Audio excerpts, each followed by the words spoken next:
What is up, everyone? Welcome to the FA podcast. Happy Football Friday.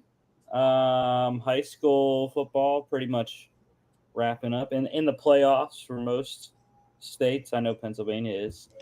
My alma mater not in the playoffs, unfortunately, but it's getting real. November, we are rolling in. Conference races heating up in college football, hitting the halfway point in the NFL season.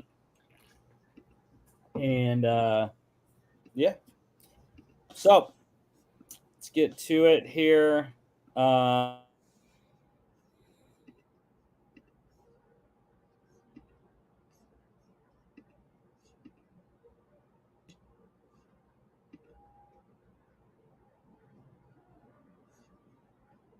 Over New Mexico State, 34-13. And yeah, I was wrong. I had John's Aggies to cover. I had them at the plus a touchdown, but no defense for the Aggies in this one. Keon Jenkins, he was pretty good. 66.7%, 338, 4 touchdowns, 6 carries for 27 yards. For New Mexico State, Santino Marucci, I believe Brandon Nunez got the start. Was not good. 33.3%, 12 yards a pick, 9 carries, 20 yards. They put Santino Marucci in, try to get a spark. He did not really do that. Just 2 of 4 passing, 18 yards and an interception, 3 carries for 20 yards. Mike Washington was the lone bright spot on the Aggie offense, 11 carries, 88 yards, touchdown and a reception for 0 yards, leading the game in rushing. But this game on the Panthers side was really all about Eric Rivers. He set a FIU school record, 11 receptions, 295 yards. That was the record there. 3 touchdowns for Rivers in this one, just blowing coverages open all day. And defensively, I'm going to go with New Mexico State defense tackle Matt Lawson, 4 tackles, 3 solos, 2 tackles for loss.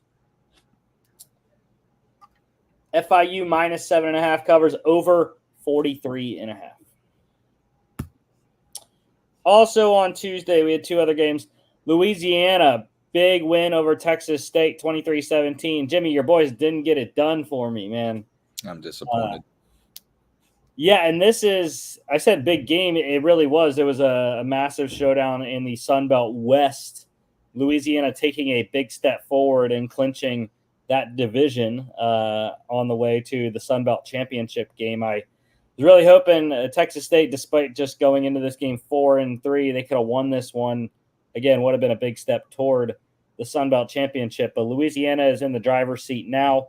Ben Woolridge led the Raging Cajuns, 64.3%, 252, a touchdown, 8 carries, 39 yards. Texas State, the big issue in this game for the Bobcats, Jordan McLeod, the JMU transfer, injured in this one, 66.7%, 88 yards, 6 carries, 11 yards. RJ Martinez didn't play badly. They just couldn't get enough offense in the second half. 78.6%, 113, a pick, 5 carries, 13 yards. You see that no explosion as he averaged, just over 10 yards per completion there. Draylon Washington led the game in rushing for Louisiana, 10 carries, 94 yards, a touchdown. Big fumble by Ismail Mahdi when the Bobcats offense was moving the ball well. Right around midfield, if I remember correctly, was that fumble. And then Louisiana wide receiver Lance Legendre, he led the game in receiving, 3 catches, 76 yards. Defensively, I'm going to go with Louisiana safety Tyrone Lewis Jr., 10 tackles, 3 solos, half a sack, half a tackle for loss, and a pick. Louisiana plus 3.5 wins outright, under 61.5. I had the over. I thought there was going to be some more offense in this game. Speaking of no offense, the lowest scoring FBS game this season, Sam Houston State beating Louisiana Tech 9-3 as the Bearcats march on toward what they hope is a Conference USA title game berth.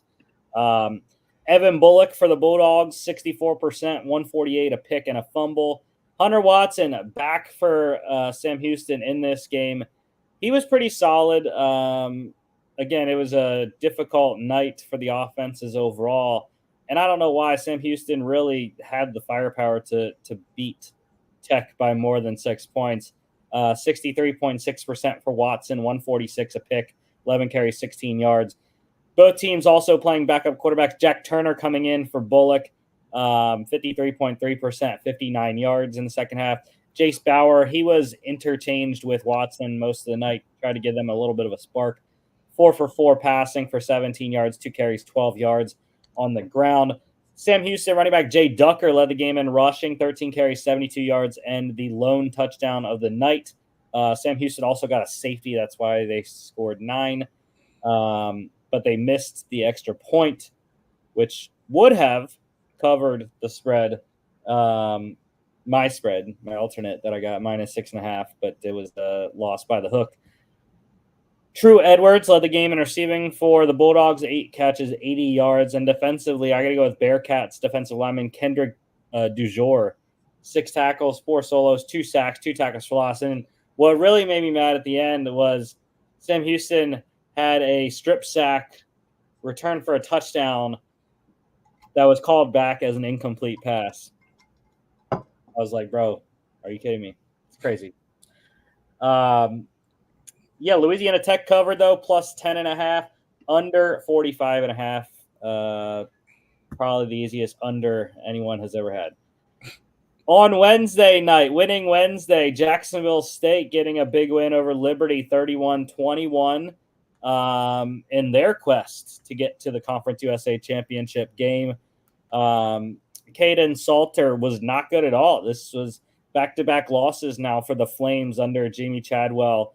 They had lost 2 games his entire time at Liberty, his 2+ seasons now. 48% for Salter, 147, a touchdown, a pick, 17 carries, 68 yards. Tyler Huff, dude, this guy running the ball is ridiculous. The Gamecock offense on the ground ran down the Flames' throats all night. 60% passing, only had to throw it 10 times for Tyler Huff. 95 yards, 20 carries, 130 yards on the ground. His running back, Trey Stewart, was outstanding. 27 carries, 232 yards, 4 scores, and a fumble. Quentin Cooley, both rushing offenses were really effective. The Flames running back there, 27 carries, 133, touchdown, 9-yard reception as well. Elijah Canyon led the game in receiving for Liberty, 5 catches, 63 yards. And defensively, I got to go with Jacksonville State linebacker Lilatia Hale, 7 tackles, 4 solos, 1 sack, 1 tackle for loss.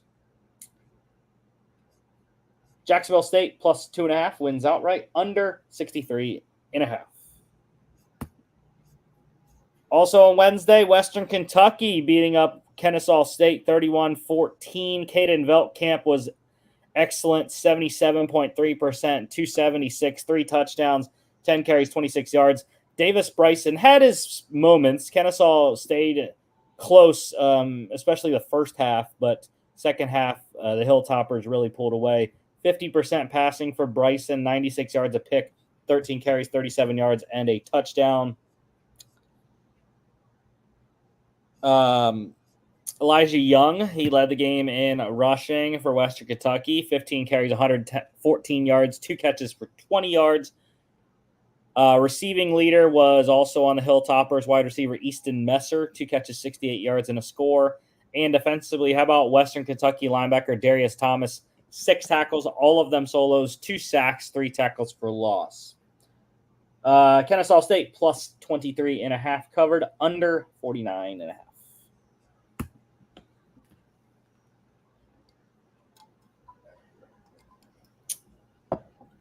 Last night, the lone college game, Tulane romping Charlotte 34-3. Darian Mensah was really good, 72.4% for the Green Wave. 214 yards. By the way, I have no clue what the Green Wave's helmets were last night. They were some weird thing where it was like, you see the Green Wave mascot there, the little like animated guy. It was like his face was like blown up, so you could see the eyes on the green, and then they had like the blue on top, like the wave part there. I don't know. It looked weird to me. I don't know. Charlotte also wearing very odd uniforms. They were like a pale gold, which is one of their colors, but it was, I don't know. It was a weird uniform matchup. Charlotte, though, Deshaun Purdy, the freshman that had led them back to a win last week, started the game not very good, 41.7%, 66 yards a pick. They inserted Max Brown, try to get a spark. He was even worse. 20%, 2 of 10 for 3 yards, 3 carries for 25 yards.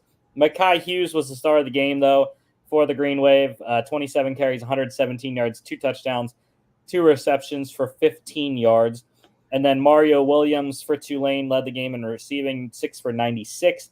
Defensively, how about the touchdown scorer? Tulane defensive back Michael Robinson, 3 tackles, 2 solos, pass defense, and a 21-yard pick 6. Tulane minus 14.5 covered easily. Under 54.5. I had the over.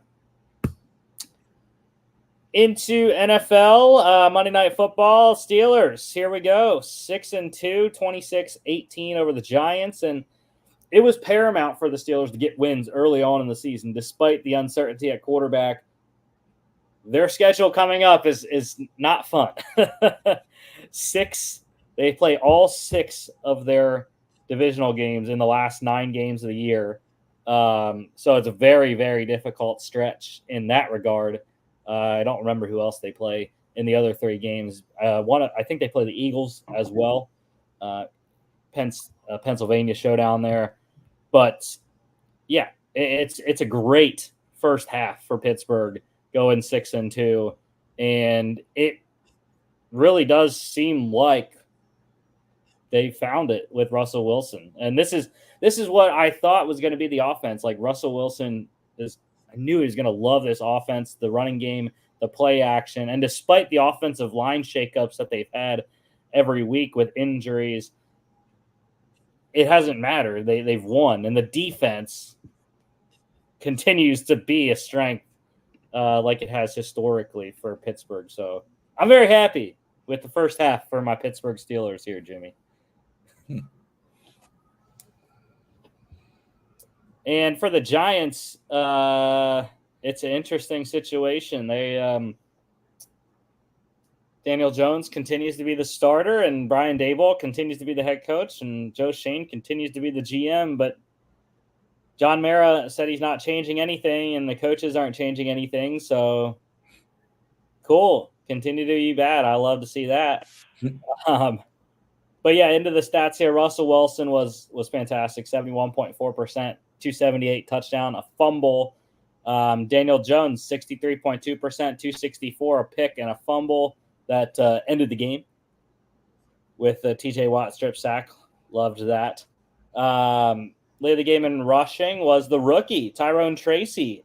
Big game for him, 20 carries, 145 yards, touchdown, 2 catches for 5 yards. Najee Harris also over 100, 19 for 114, 3 catches for 17 yards. Darius Slayton, the leading receiver in this one, 108 yards on 4 catches, caught 4 of his 7 targets.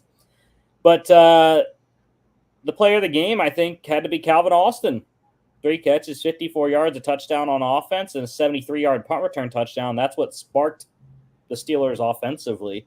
The first touchdown of the game was Calvin Austin and the Steelers special teams, which continue to be awesome. They came into this game blocking kicks in the last 3 games, or last 4 games, something like that. And now they return a punt for a touchdown.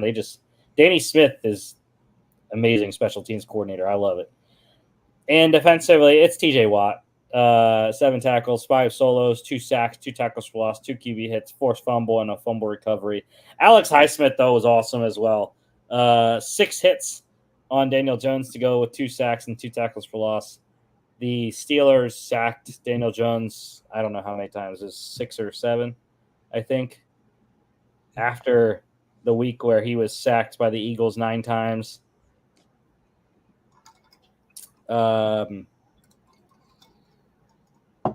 If my phone would like to work. Yeah, 6 no, actually only 4 sacks. Watt and Highsmith, the 2 apiece there for Pittsburgh. But they hit him. They hit him a bunch. Steelers -6.5 covered, over 37.5. And last night, good Lord, we all picked the Texans. Back-to-back Thursday Night Football.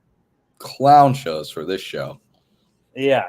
Jets 21-13 over Houston. Yeah, and I mean, I thought just that the Texans defense would shut it down, which they did. They really did a great job defensively, especially in the first half. CJ Stroud, you could just tell, though, like, he missed Nico Collins for one. He missed Stephon Diggs because Tank Dell was the only guy that could get open. And even he only got the ball 6 times out of his 9 targets there. But they lacked a second option in the passing game. And when Tank Dell wasn't open, CJ went down. You could see he was under pressure all night. The offensive line continues to be an issue in Houston, which is really weird because at least I thought that like their offensive line was pretty good with who they had up front there. Laramie Tunsil, I did not know, one of the most penalized offensive linemen in the league right now. Actually, the most, I believe he is. But yeah, the Jets sacked Stroud 8 times, hit him 11 times. So it was pretty tough, pretty rough for CJ Stroud in this one. And he actually got dinged up right before halftime there. So luckily they got a long time off here, 10 days to get ready for the next game. And luckily this game didn't mean as much for the Texans as it did for the Jets. Texans came into this one essentially 2.5 games up on the Colts, having swept them on the season already. And so I don't think it's a big issue for the Texans. But yeah, A-Rod, 68.8%, 211, 3 touchdowns. How's he doing on your bench, Jimmy? Stop mentioning it. All right. at least I had Mixon. All right, 16 points ain't bad. It was funny because at halftime I had like 1.5 points, and I benched him like 30 minutes before kickoff. I was like, all right, great, I made the right choice. I'm going with Herbert on Sunday. I'm making the switch, and then he just has the second half of a lifetime. Yeah, well, he went under the passing yards that I needed him to, so that was good for me anyways. Yeah, CJ Stroud, like I said, 36.7%, terrible, 191, a fumble as well. Joe Mixon over 100, 24 carries, 106 yards, a touchdown. Breece Hall, I hate you. Why didn't you score a touchdown, sir? You would have helped me a lot in that regard. Tank Dell, big night for him. Like I said, 6 receptions on 9 targets, 126 yards, led the game in receiving. Devontae Adams, 11 targets, caught 7 for 91 and a touch. Garrett Wilson, 10 targets, caught 9 for 90 and 2 touchdowns. And by the way, he wasn't inbounds. His chin was down. I still don't like that call. Again, I thought his leg came down pretty parallel to the ground. I thought it was too close to reverse it.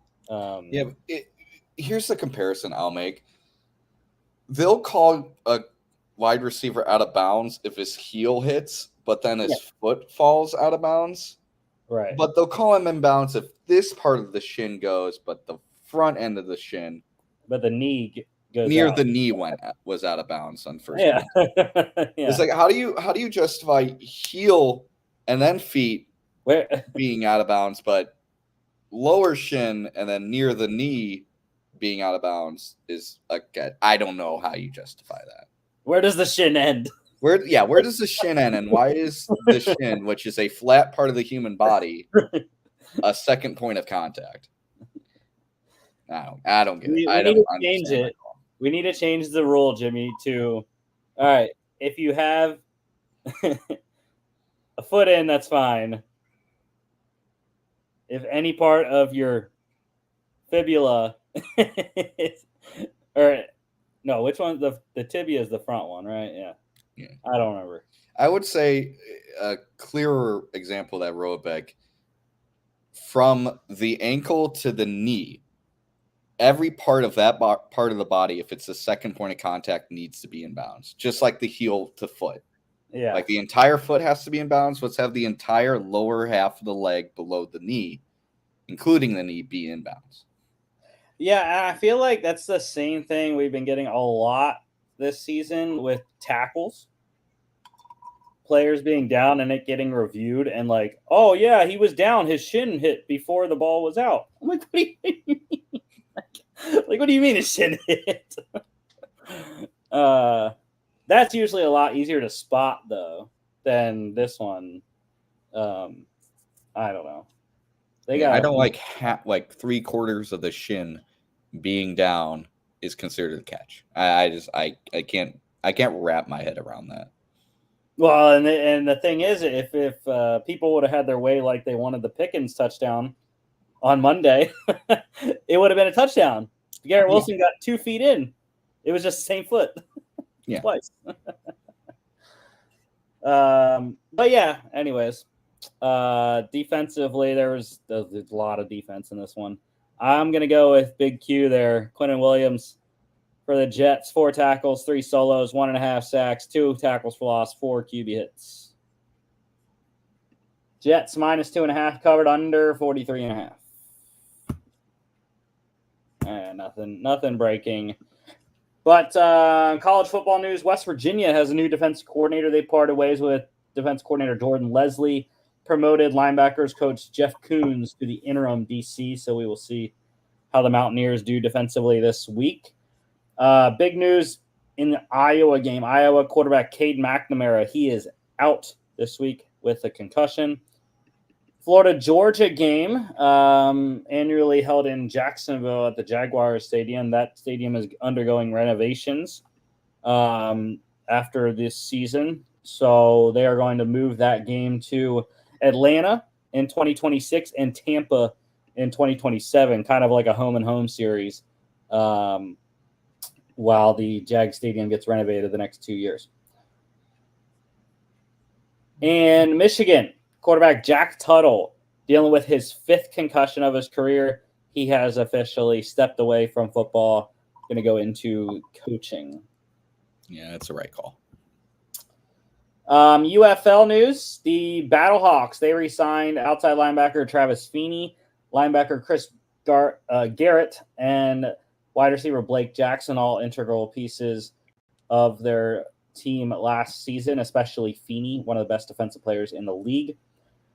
The Brahmas, they re-signed kicker Donald De La Haye, a.k.a. Destroying, so he is back. He got injured week 2 last year, was their kickoff specialist, hadn't attempted a field goal, but he will be back in 2025 with San Antonio. The Birmingham Stallions re-signing an old face, wide receiver Austin Watkins Jr., had stints with the Browns and the Eagles in the NFL since he left Birmingham in 2023. Now back in the UFL in 25. The Michigan Panthers re-signing a bunch of key defensive players, defensive end Levi Bell, safety Kai Nakua, and linebacker Javin White. Nakua, excellent all-UFL player last year. Ready to see him back in Michigan this season. And the Roughnecks re-signed wide receiver Justin Hall and defensive back Keandre Thomas. Hall, an explosive player there offensively for Houston. 2 more trades as we are just 1 more week away, Jimmy. 1 more week away till the NFL trade deadline. And I got to say, I am not a fan of the NFL trade deadline being election day. It's not a great time for it. Yeah, I'm going to be looking for trades while something else is trying to bother me on Twitter. Bullshit, man, I tell you. I need the important news. I am just ready for the texts and the freaking commercials to stop. Anyways, the Ravens getting a wide receiver 2 here. Wide receiver Deontay Johnson and a 25 6th-round pick going to Baltimore from Carolina for a 2025 5th-round pick. Just going to say, I hate this trade. This is a stupid trade for the Panthers. I understand Johnson is a free agent after this season, so the trade value is less. However, Carolina literally, and I didn't think of it initially, but I saw someone on Twitter say about it, they got the 5th-round compensatory picks as well.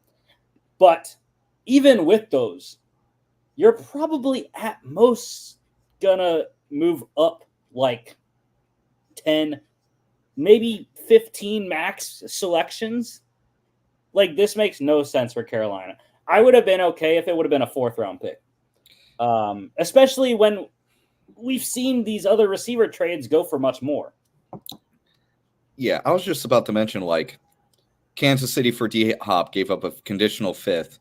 For Amari Cooper, Bills gave up a 3rd and a 7th for Cooper and a 6th. Vegas got a conditional 3rd for Devontae Adams. Like, this is the best you can do. I mean, Washington got more for Dotson. He is younger than all those guys. Yeah, I mean, give me a break. Like, you had to throw in a 6th. Like, Deontay Johnson for a 5th kind of feels like underselling him. Throwing in a 6th, like, wow, that's some crap. Yeah. And it's not even like the Ravens are taking on all the salary, which I don't think was that high anyways. No, it was only like, what, $7 million, something like that? Yeah. And now the Ravens can get a compensatory pick in 2026 if Johnson leaves and makes at least $5 million on the open market. They can get like a 5th-round pick back in 2026, compensatory. So they traded a 5th-round pick for half a season Deontay Johnson, a 6th, and probably a 5th. Yeah. Like, that's actually insane. That is the best value I've seen a team get in a trade for a very competent wide receiver. Yeah, and I mean, I love Dan Morgan. I loved him. He was a great player. But the trades that he has done, combined with the trades that former GM Scott Fitter have done, the last 2 seasons of trades for Carolina have just been ridiculous. Like, the Brian Burns trade was Dan Morgan, and I have no clue what he was doing in the Brian Burns trade. So it keeps getting worse for Carolina, not just on the field, but off the field. Like, the front office is making questionable decisions in terms of value and whatnot. And I don't want to say anything. I don't want to be, accusational, but how much did Tepper influence this? Mm-hmm. How much did Tepper say, hey, I don't want to pay his money. I don't care what we get back. I'll trade him. Yeah. Like, my God. I don't know. But yeah, hate this on a second front in the fact that Deontay Johnson now is going to be able to play the Pittsburgh Steelers twice because he's back in the AFC North after just 8 games away from the division. So that's fun as well. Yeah, not going to be great. So hold on. Give me 1 second. I just want to look something up just so I can clarify. The Panthers turned what's his name? They turned Dante Jackson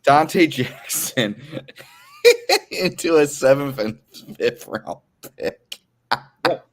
And 7 weeks of Deontay Johnson. Oh my gosh. I'm sorry, Panthers fans. I'm really sorry. And I just looked it up. Oh no. He has 3 interceptions on the season. He's 1 more from tying his career high. Yeah, Dante's balling as the corner 2 for Pittsburgh right now. Yeah. Oh my word. Yeah. Oh, this is rough. I'm sorry, Panthers fans. I'm really like I feel bad for teams that have shitty ownership, like the Chicago White Sox, Carolina Panthers. It's sad. It's like I'm really sad for you guys because there's a crutch that you can never get rid of unless the guy like sells the team, and no one will ever sell their team because it just makes them money. Yeah. Yep. Yeah. Unless they're forced to by the ownership, which doesn't happen very Come often. come on, controversy, come on, scandal, come on. Well, that's the thing. Tepper, there's no bad press, right? Like derogatory, I should say. There's bad press. People talk shit on them all the time, but there's nothing, legal wise bad about David Tepper. So, yeah, I mean, you're sitting there. Is it something like remember when he ran into a restaurant to complain to the owners about having a sign making fun of him? It's like the Pirates, man. It's like Ooh, man. Like the. What's his name? Do you actually try to win, or like are you trying to spend the least amount of money? Yeah, what's the name of their owner? I don't know. His name. Yeah, he's garbage too.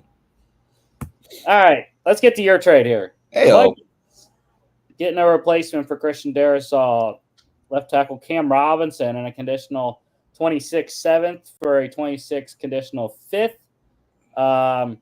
I never heard about what the actual conditions are. I know they're playtime incentives, but I heard that the 7th rounder can go away if he hits them, and the 5th will go to a 4th if he hits them.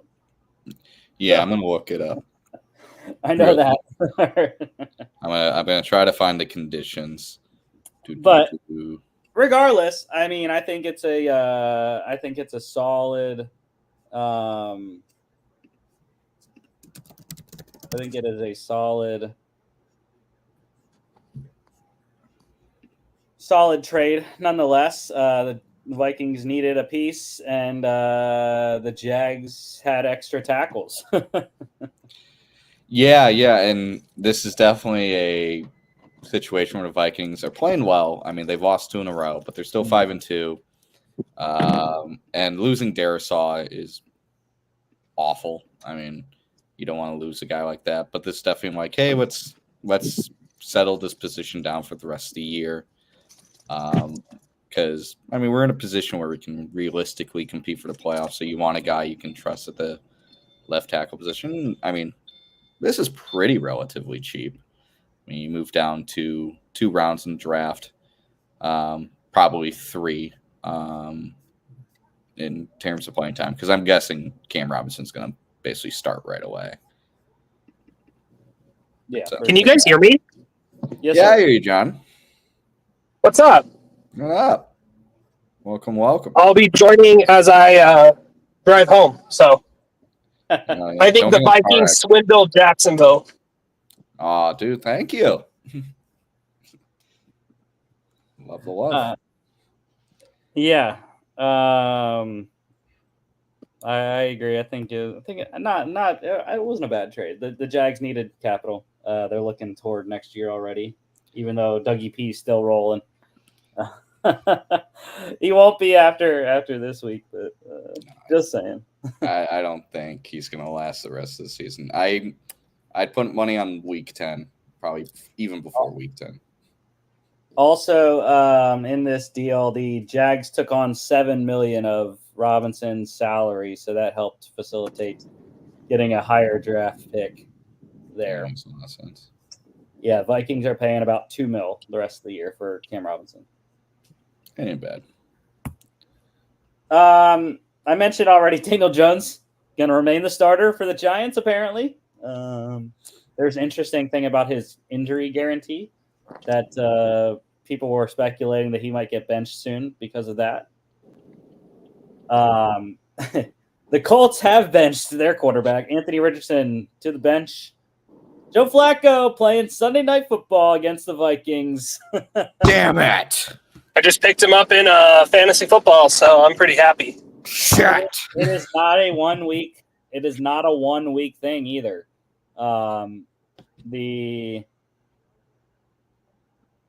the team or Coach Steichen saying that he's the starter moving forward. So A-Rich gonna learn from the bench. And the Rams, they have given corner Tre'Davious White permission to seek a trade. So as we near the trade deadline next week, there's one guy to watch out for if you need corner help out there. My guess, Detroit. Makes a lot of sense. I would not rule out a return to Buffalo. I know they don't really have money, but if the Rams are good with eating some, the Bills still need corner help, so would not rule that out. Kaiir Elam's also potentially a guy that they could literally just player for player because he's a younger guy, former first-round pick that the Rams could take a chance on. And they could get Kaiir Elam and a draft pick if they eat some of White's money. Panthers, they're going to start Bryce Young again this week. Andy Dalton back at practice, but Dave Canales moving forward with Bryce Young for this week anyways. And I agree. I wholeheartedly agree. Again, I know they lost by 2 touchdowns, but Bryce Young looked a lot different than he did in the beginning of the season. He looked poised. He was under pressure still because they have some offensive line injuries, but the running game's still rolling with Chuba Hubbard well. And they also had, Deontay Johnson and Adam Thielen both weren't in the game last week. So he was really throwing to Xavier Leggett. Jalen Coker had a great game as well. He's coming on as an undrafted free agent, which I've been impressed with. So if they get Thielen back potentially this week, we'll see what the game picks are. But Jimmy and I have a lot of confidence in Bryce Young this week. Yes, we do. Players of the week this week, AFC offense, Browns quarterback Jameis Winston for his win over the Ravens. NFC offense went to Falcons quarterback Kirk Cousins, masterful performance in the win over Tampa. AFC defense, of course, my guy, Steelers linebacker TJ Watt, sealing the Monday night game with the strip sack. NFC defense, Packers rookie linebacker Edgerrin Cooper had a great game against Jacksonville. Big tackle numbers there. AFC special teams, Steelers wide receiver Calvin Austin III, punt return touchdown, and a receiving touchdown as well. NFC special teams went to Lions wide receiver Khalif Raymond. He did the same thing for Detroit, 90-yard punt return touchdown and a receiving touchdown on offense as well. Players of the month, AFC offense, Ravens quarterback Lamar Jackson. That's an interesting one, I thought. He had some questionable games, but his stats-wise, he was very good in the month of October. NFC offense, of course, Lions quarterback Jared Goff. I mean, I don't think there was a better offensive player in the month of October, just wrecking everyone. AFC defense, Texans defensive end Will Anderson Jr. Kind of agree with that one. He had some good games. I don't know. NFC offense, Packers safety Xavier McKinney. I mean, all the man does is get interceptions. I think he has 5 now, 6 in 8 games or something like that. It's ridiculous. He's just INT machine. AFC special teams was Steelers kicker Chris Boswell lighting up the kicking board early on in the season for him. NFC special teams, Cardinals kicker Chad Ryland. I hate you, Chad Ryland. Hate you, hate you, hate you. You have foiled me twice in a row now. And all Chad Ryland did since he came into the Cardinals was kick 3 out of 4 games at game winner.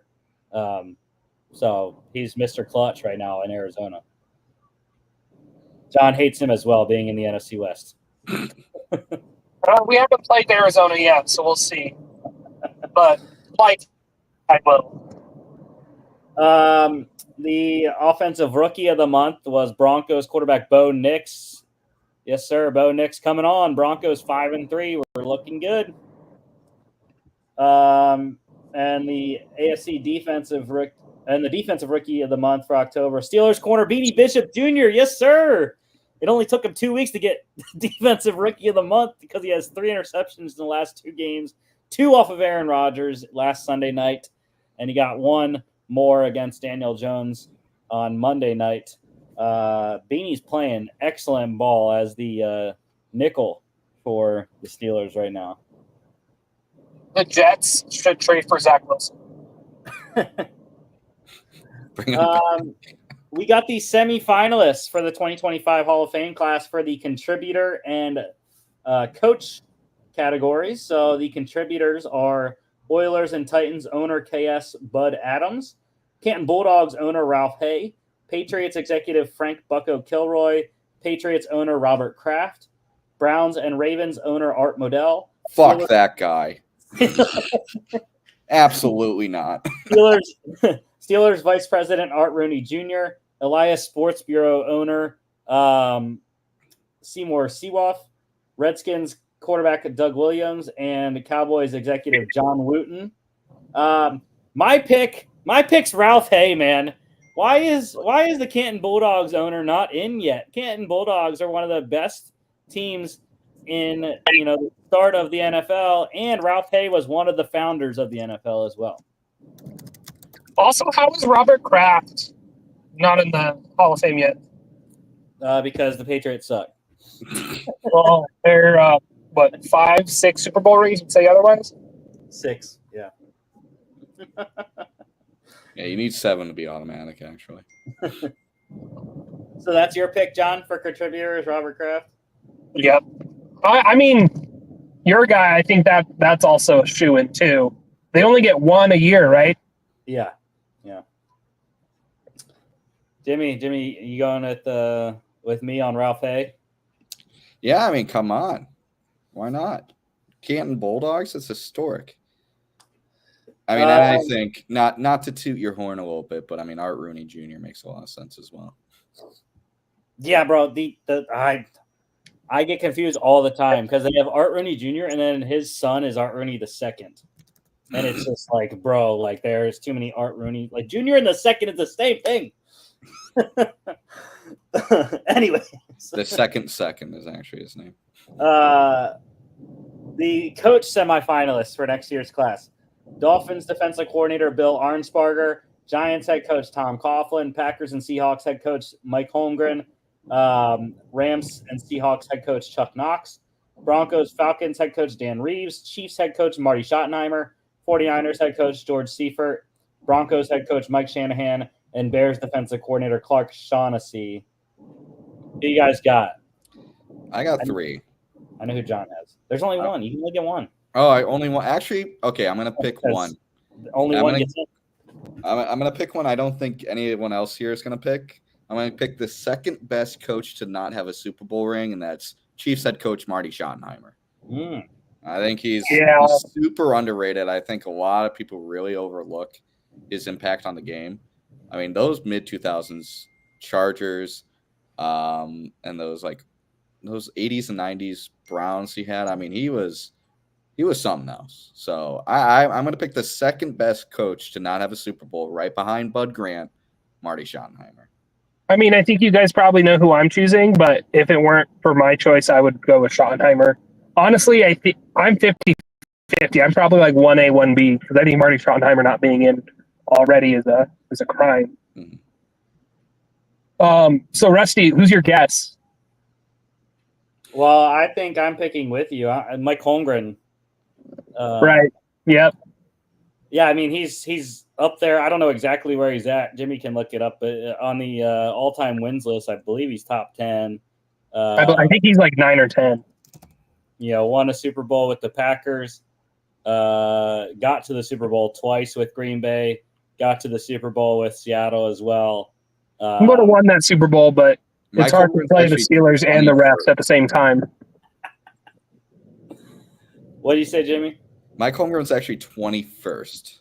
Wow, I thought he was a lot higher than that. I mean, 4 coaches on, I think even 5 coaches.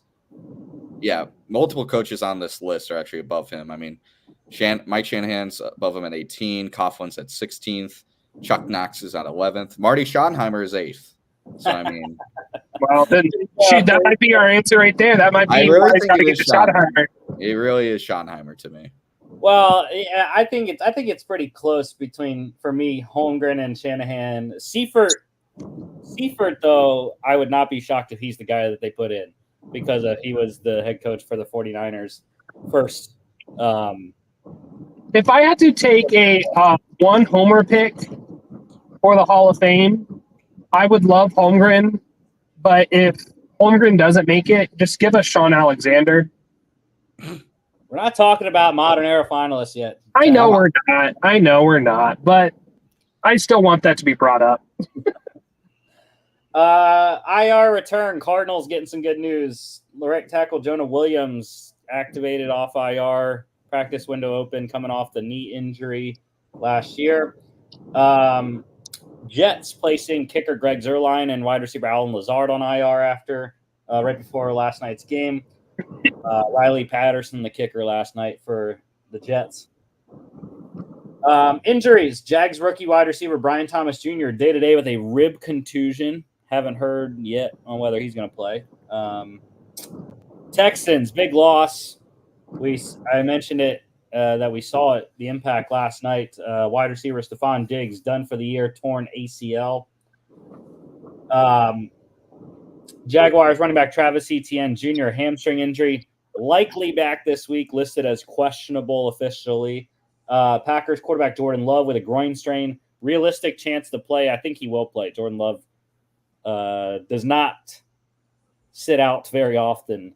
He's a pretty tough guy there. Rams wide receiver Puka Nacua got a groin strain or a knee injury in practice this week. Not considered serious, though. Coach McVay said probably going to play. Wouldn't bet against him. Dolphins, wide receiver Tyreek Hill with a foot injury, expected to play. Defensive tackle Zach Sealer with his orbital bone fracture, and safety Javon Holland with hand and knee injuries, both not expected to play. Bills wide receiver Amari Cooper with a wrist injury. He is officially game time decision. And Texans, another loss last night. They took multiple L's because guard Kenyon Green is done for the year. Shoulder injury. Could potentially return. It's one of those, if we make it far enough, that he can come back.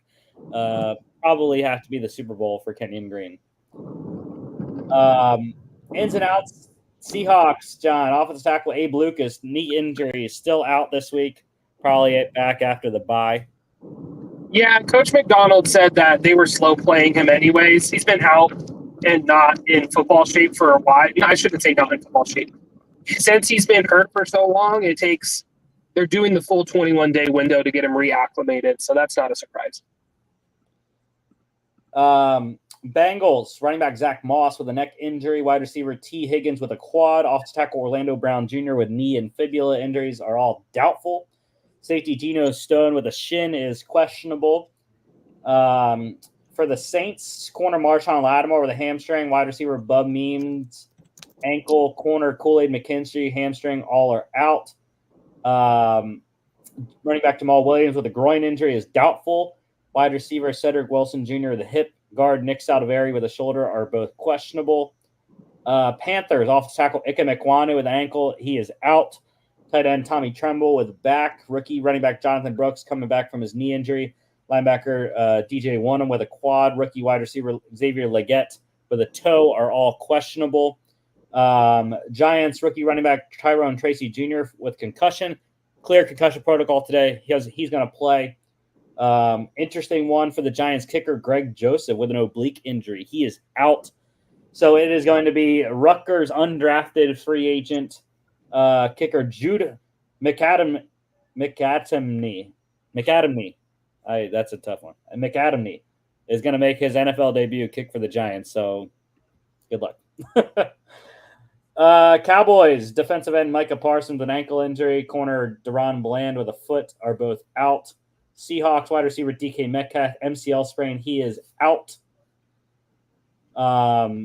Titans, interesting one in Tennessee. Running back Tajay Spears, the hamstring injury is out. And running back Tony Pollard with a foot injury is questionable. So Titans could be down their top two RBs going up against New England this week. Couple signings. The Jags, they signed Bears running back Velus Jones Jr. Interesting one there with Travis Etienne banged up. And the Jets, I mentioned Riley Patterson kicked last night. They signed him and Spencer Schrader to the practice squad. And one visit to announce it's John Seahawks hosted former 49ers defensive end Randy Gregory for a visit. Yeah, I wrote an article about that visit, actually. I don't know. He had a really good year in 2021 with our current defensive coordinator, Aden Durde. That's when he racked up. He tied or set his career highs in sacks, forced fumbles, interceptions, everything but tackles. So he had a great year that year, but he also is suspended all the time and didn't show up for the Buccaneers training camp at all this year. So, meh, shrug. We'll see. Can he help with run defense? I don't know. Probably not. I don't know. No, I don't think it's going to be a signing. Call me if he signs. I'll say that. Yeah. All right, college football pick standings. Yes, sir. Look who is at the top still. Your boy.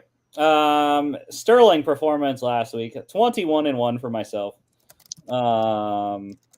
I've been wrecking college football right now. Just saying. Last week, Lone Wolves. I went 1-1. Got South Alabama right over ULM. Duke lost to SMU. Jimmy and Logan both 0-3.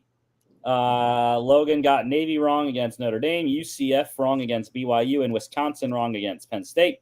Jimmy, you got Rutgers wrong against USC, LSU against Texas A&M, and Cincinnati against Colorado. So, Jimmy, you are now 7 games back. Logan has fallen behind. He's 12 back.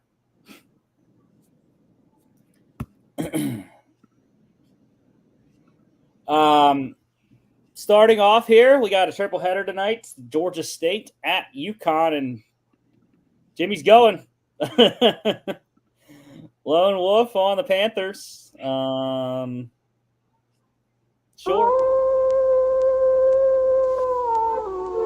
They are. Can you lone dog when you choose a cat? I guess we don't have a lone cat here. This game's going to be a fight between cats and dogs. Yeah, as a cat owner, I couldn't go against my cats. Well, I've picked against Washington. UConn might be the new Rusty Huskies now. You know? Jim Mora Jr., I might have been a year off on them. I liked them last year, but haven't really looked at them a lot this year. Seahawks legend, Jim Mora Jr. Yeah, he's doing a great job refurbishing the UConn program. 1 game away, and this could be the game that gets him into a bowl game for the first time in a long time. I don't know the last time UConn's been in a bowl game, but it's been a bit. 7.5 for the Huskies at home. I like it. Give me UConn. It's actually 7 now. 47.5 is the total. I am rolling with the under. 7 p.m. CBS Sportsnet. USF at FAU. The Bulls 2.5-point favorites on the road. And I think this is all about the head coach. We didn't really report on this, but their USF men's basketball head coach, I should say, Amir Abdur-Rahim, passing away on Wednesday at the age of 43, medical procedure complications. So I think there's going to be a lot of pride with the USF football team, try to rep him and go out there and win one for their basketball coach who passed away. And I like it. The Bulls are a good program, trying to get to 500. FAU's struggling. So give us the Bulls on the road. 47.5 also in this game. I am leaning on the under. 7:30 ESPN2. San Diego State, the Aztecs at number 15, Boise State. Yeah. It's gonna be a rough game. Ashton Genty, he needs to put a game together because only 120 yards last week, only 1 touchdown. Not good enough, Only. man. Not good enough. Yeah, well, it's not good enough, John. He's got a Heisman to win, and so he needs to put. I feel like if he averages 120 and a touchdown for every game from here on out, he still gets the Heisman. Not the way the odds are looking. The quarterbacks are starting to play well. Dylan Gabriel and Cam Ward and Travis Hunter have all passed Genty before last weekend's games. Genty was the favorite to win the Heisman, and now he's not. He's 4th. So I think that's crazy. We'll see, man. But he's got to put up a 203 touchdown performance tonight. Rusty, I'm not. You'll know this.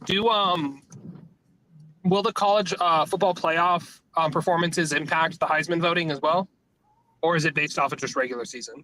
No, I don't believe so. I believe I don't know if they've moved the Heisman ceremony date or not, because I don't think it has been historically. I don't think the CFP has. It's usually conference championship. After the conference championship is when they vote, I believe. Yeah, that's what I thought too. So, yeah. So I don't think so. I think it's the same thing. The ceremony just might be later because of the playoff schedule. But yeah, I mean, that's also something Boise State's going to continue to win to keep that top ranked group of 5 conference ranking. 24.5 here. I'm leaning on the Aztecs spread. That's a lot. And San Diego State played very well last week against Washington State, who is now in the top 25. So I'm leaning on that spread, but I'm not sure on it, though. 57.5 is the total. I'm going to lean on the over. 8 p.m. FS1. Boise's got to make a statement tonight. Jimmy, I know you didn't want to leave before we talk about this game. Yeah, number 4, Ohio State. They are 3-point favorites at number 3, Penn State. Jimmy, I'll give you the floor first. I'll give you the floor because I'm lone wolfing, and we're going to play that, and then you can talk.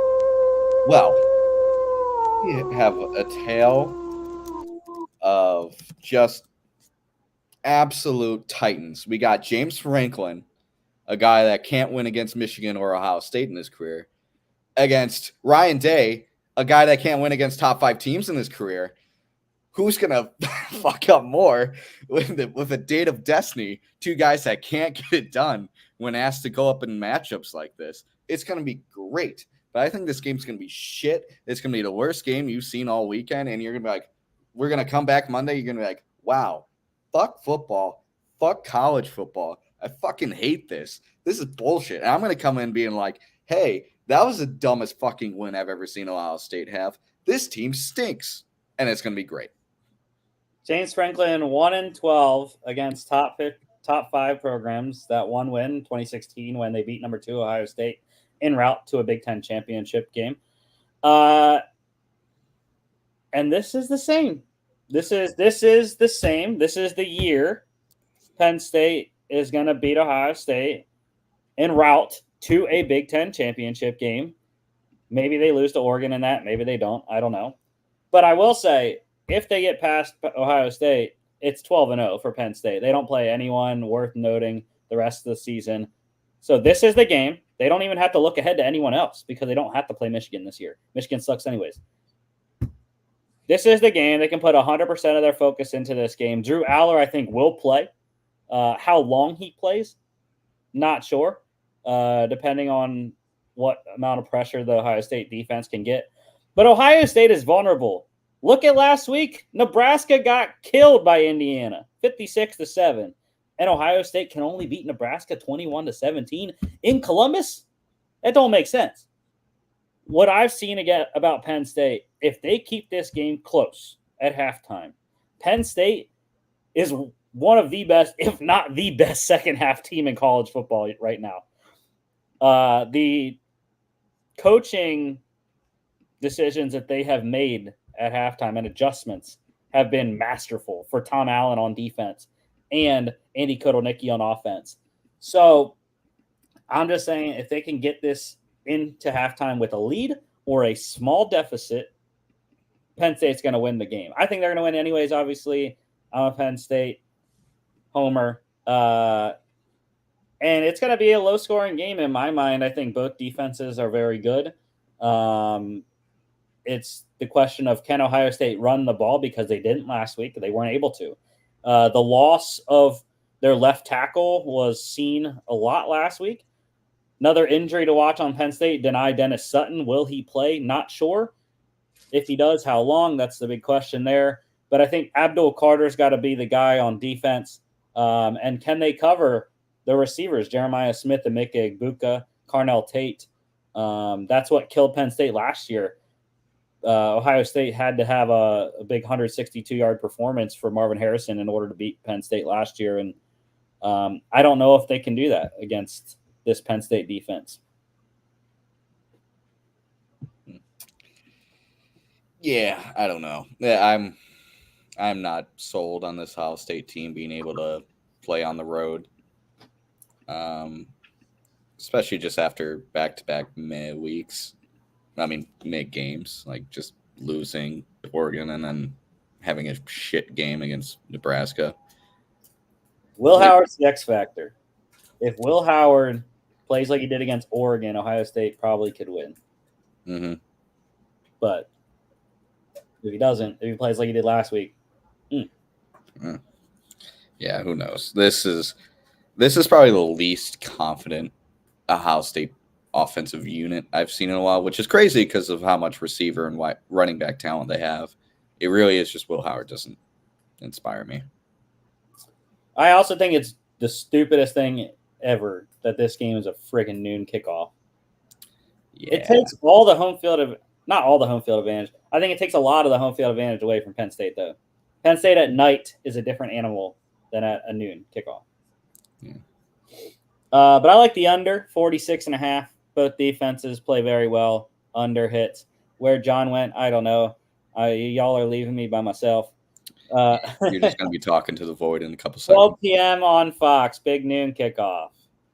Bye, Jimmy. See ya. Duke at number 5, Miami. Miami 8-0, 21.5 point spread for the Canes. I like Duke. Give me the Duke Blue Devils plus 21. It is now. I think that's a good. Manny Diaz has this team playing very well. They probably should have won last week. Missed the 2-point conversion in overtime against SMU, but probably should have won that game. I like Duke to stymie this Miami offense. Damian Martinez on the ground, Cam Ward through the air. I'm just not sold on Cam Ward being the top quarterback next year right now. Has to show me a lot more in bigger games, but we will see. Total's 54.5. I'm leaning on the under. 12 p.m. ABC and ESPN Plus. Number 19, Ole Miss. They are 7.5 point favorites at Arkansas. Give me the Hogs. Go Hogs. Woo Pig. I like Arkansas at home. They beat Tennessee in Fayetteville, and I just believe that Talon Green is going to give this Ole Miss defense some problems. An Ole Miss defense that has played very well. But Ole Miss, again, I think is one of the biggest frauds in college football right now. Jackson Dart has been so-so. They've got the running game going a lot, but I just don't believe in Lane Kiffin's team, especially on the road in Fayetteville. I think the Hogs can get this done here. 54.5 is the total. Leaning on the under, or leaning. Actually, I'm going to go over.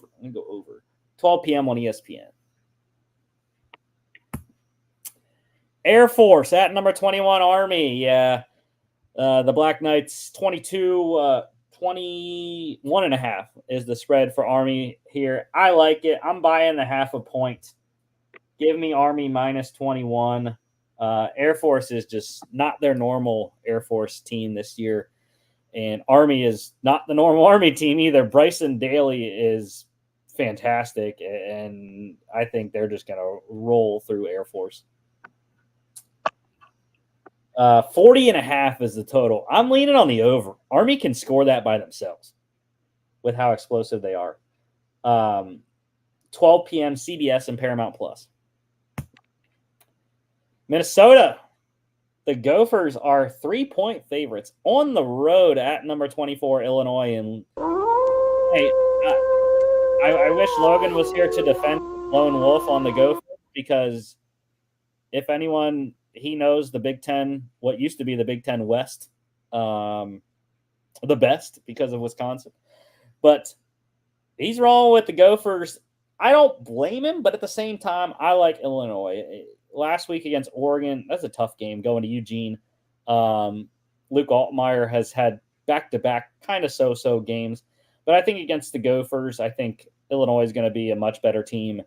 Get Reggie Love running the ball, and the Illini win in Champaign.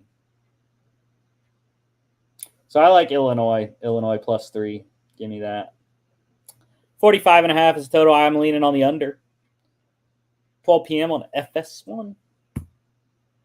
Memphis, the Tigers are 7-1 at UTSA. I'm kind of surprised it's only a 7-point spread. John, I don't know if you have any insight on the Roadrunners there in your area of the country, but even if I did, I wouldn't be saying anything. This is why I don't bet on college. Well, yeah, I know. I just didn't know if you knew any reason why the Roadrunners were only a 7-point dog at home against a powerful Memphis squad. Not really. Your guess would be as good as mine. Yeah, I mean, it's just I'm going with the experience again. That's what I've been on Memphis all year. They had a ton of players return this year with many games played. Starts with the quarterback Seth Hennigan. So I like the Tigers here to win, potentially cover. I'm not playing the 7 though. I feel like it's a trappy kind of vibe at the Dome in San Antonio. 61.5 is the total. I am leaning on the under, not so sure about UTSA scoring enough points to get it over. 12 p.m. on ESPN2. Number 1, Oregon at Michigan. This is a 14.5-point spread for the Ducks. I am buying the 0.5 point. Give me the Ducks -14. I am super excited for Oregon to go into the Big House and just completely destroy Michigan. Davis Warren, the starting quarterback now with Jack Tuttle out, ending his football career with his concussion issues. So I love Oregon, and I think they're going to roll in the Big House. It's very exciting. 44.5 is the total here. I'm leaning on the over. I know Michigan's defense is pretty solid, but I think Michigan scores just enough to get it to go over. 3:30 CBS and Paramount Plus. The Big Ten on CBS.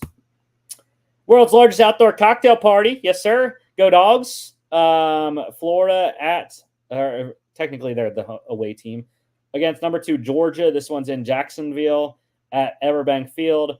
It is down to 14.5 for the Dogs. I like it. Give me Georgia to roll. Again, just like Oregon, I'm buying the 0.5 point. Give me 14 for the Dogs. They haven't really done that this year a lot. They haven't really rolled and ran away with the score. But this is a rivalry game. Crazy stuff happens, and Georgia is going to want to put up points on their rival. So I like the Dogs and Kirby to lay it on them. 51.5 total. I'm leaning on the over. 3:30 ABC and ESPN Plus. Texas Tech at number 11 Iowa State. We're all on the Cyclones. I like the spread here for Iowa State. Matt Campbell's squad moving forward toward a Big 12 title berth here as they try to get to 8-0. Give me the Cyclones -13.5. Total's 56.5. I like the under. I think Iowa State is one of the best defensive teams in the country, and they're going to stifle Baron Morton, who is returning for the Red Raiders this week. But I think Iowa State's defense shuts them down. 3:30 on ESPN. Number 13, Indiana. Yes, sir. Hoosiers, we're getting to 9-0 this week, baby, at Michigan State. Hoosiers getting 7.5 on the road. I like it. By the 0.5 point, get it to 7. Give me Indiana. Curtis Rourke returning this week, going to East Lansing. I think that increases the firepower exponentially for the Hoosiers, and they are going to stop the Spartans at home. 53.5 is the total. Give me the over.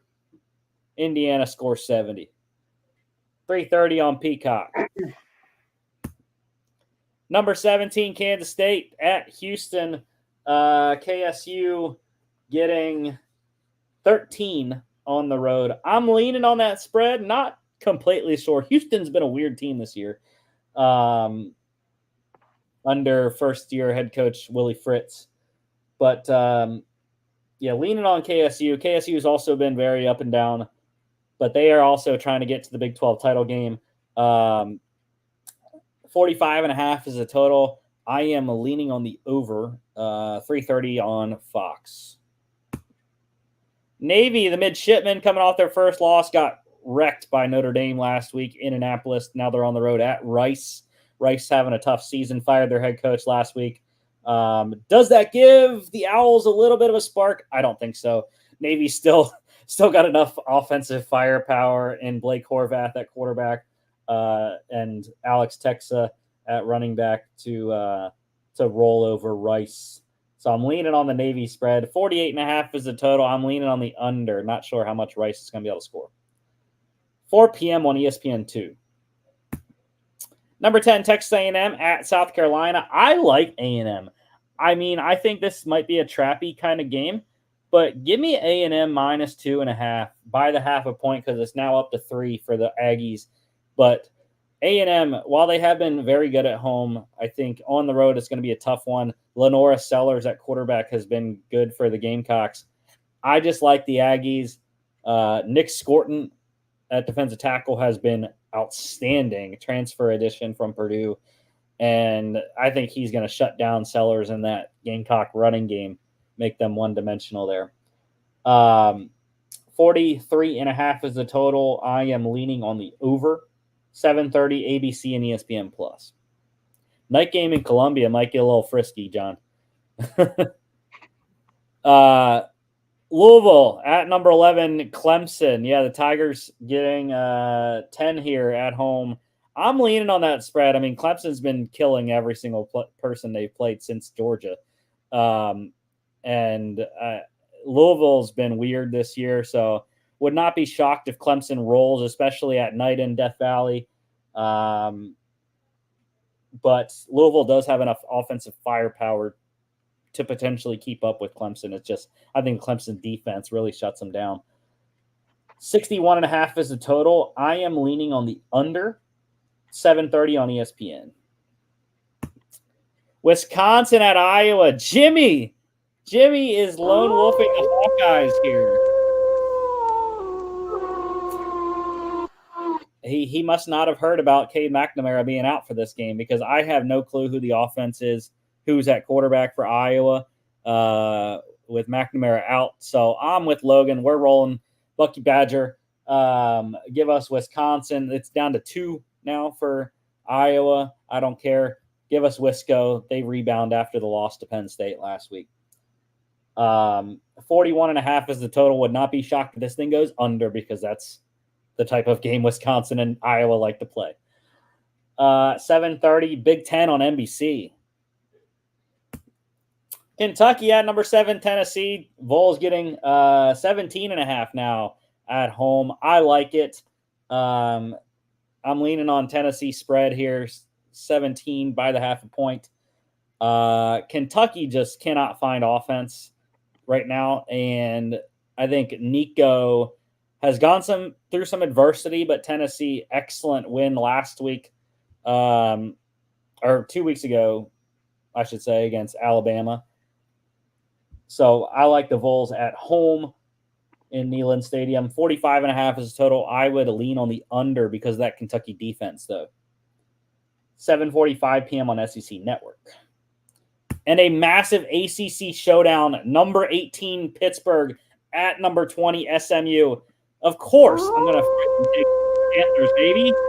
Pennsylvania Pride. The Panthers, they are rolling.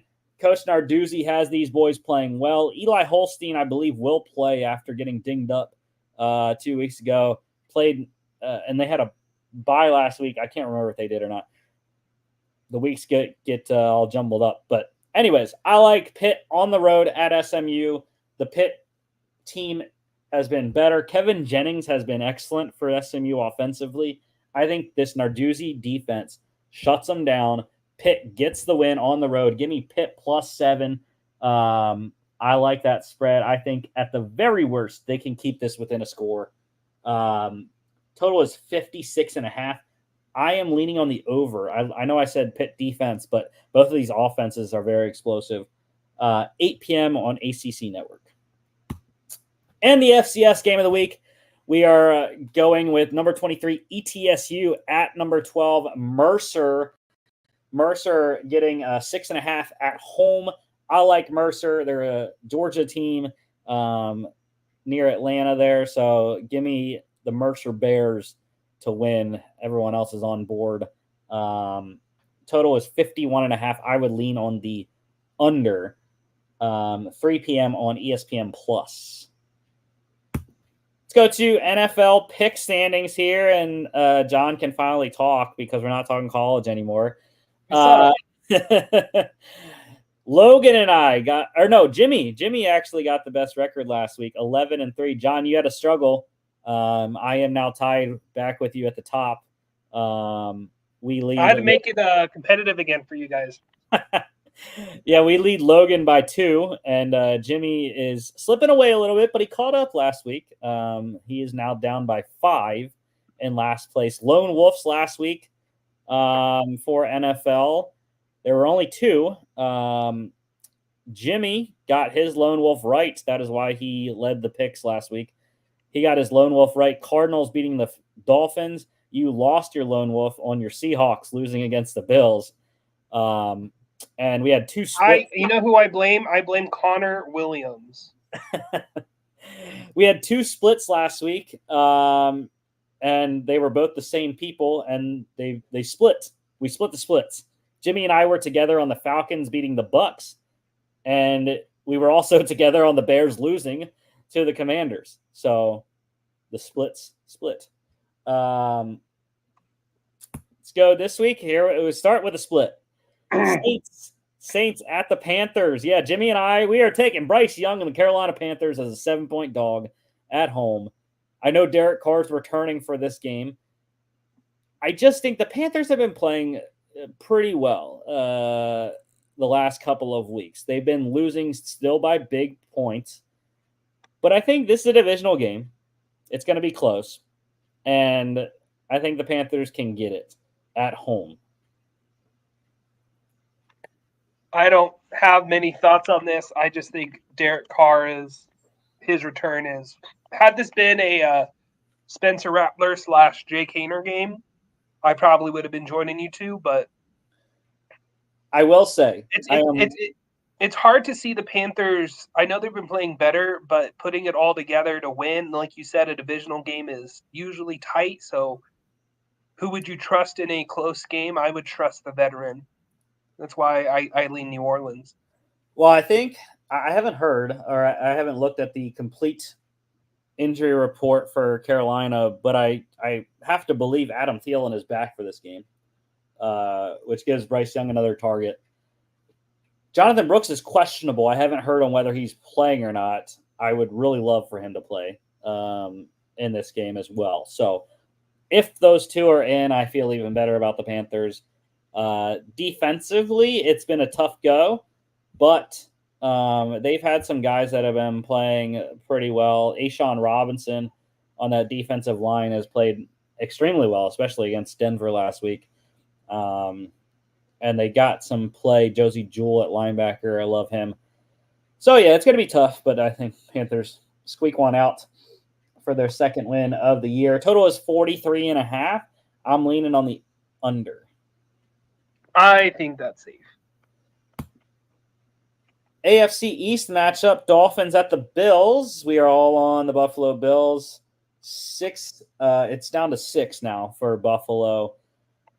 And I know I picked the Dolphins last week, but this is in Buffalo. Bills looking for the sweep of Miami, and I think they get it.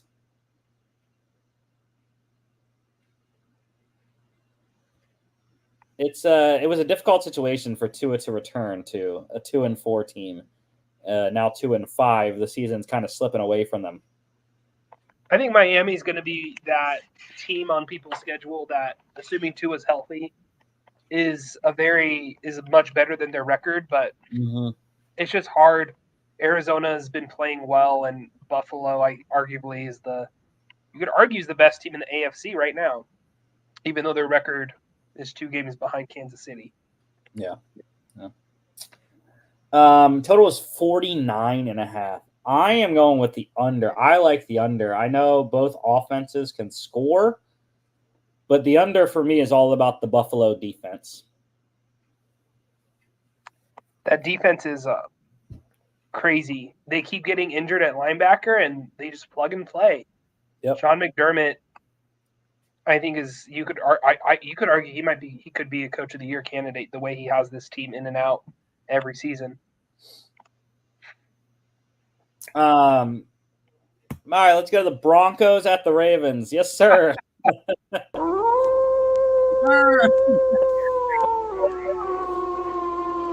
The Broncos, 9.5-point dogs in Baltimore.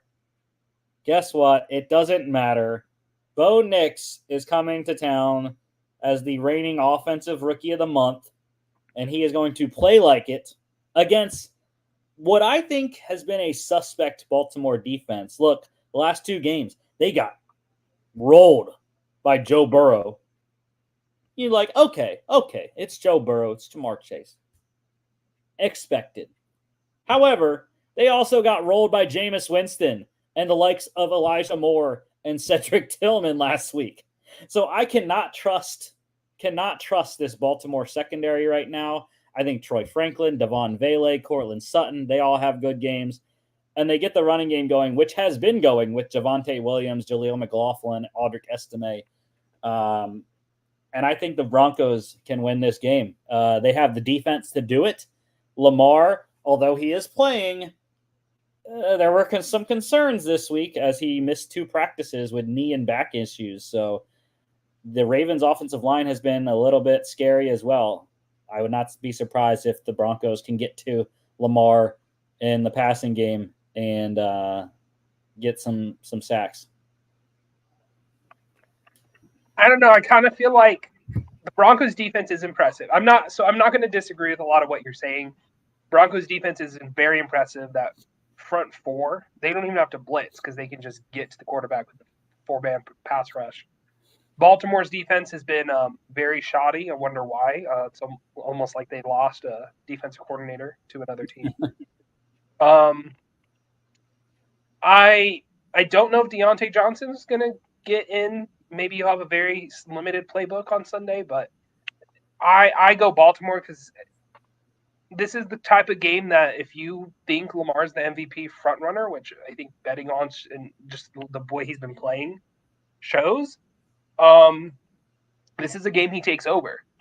I feel like a lot of people don't realize that Lamar's top 5 in the league in passing yards as well, so it's not just his legs. I think as he's getting older, he's getting more refined in the pocket. I don't think he's one of the best pocket passers still, but this is the type of game that your guy is going to take over. Yeah. I mean, I think it'll be close. But one thing that popped into my head, this game reminds me of the Colts game last year. That Colts game was in Baltimore. Gardner Minshew started for the injured Anthony Richardson, and they got the win because it was an ugly, close, low-scoring game. And I think that's what this kind of game is going to have to be for the Broncos to win. I would not discount Bo Nix's legs as well. He's been running the ball on scrambles very effectively the last couple of games. Yeah, this is honestly a very interesting game. Like, I know just because you lone wolfed, it looks like it's going to be that you're like crazy. I was very back and forth on this one. It's going to sound like lazy analysis, but I just ended up giving the tiebreaker to Baltimore. One, because it's a home game, but also Lamar. Because that's another thing to consider. I know the Broncos are in the mountain time zone, but that's still a pretty far flight. Yeah. Still a rookie quarterback against 2-time MVP. Like there's, so if Denver wins, this is a statement game that they're here to party. Yeah. The total is 46.5. I'm leaning on the under. I'm not playing it, but I'm leaning on the under. Chargers at the Browns, back to back, baby. Yes, sir. I was shocked. One went with the Chargers. You're either going to be very far ahead, or you're going to drop. Yeah, I mean, the Chargers are, I think, one of the sneakiest teams right now in the league. They've just been chargering. That's why they have lost 3 times so far. But the game plan has been working for LA, right? The running game with J.K. Dobbins is working.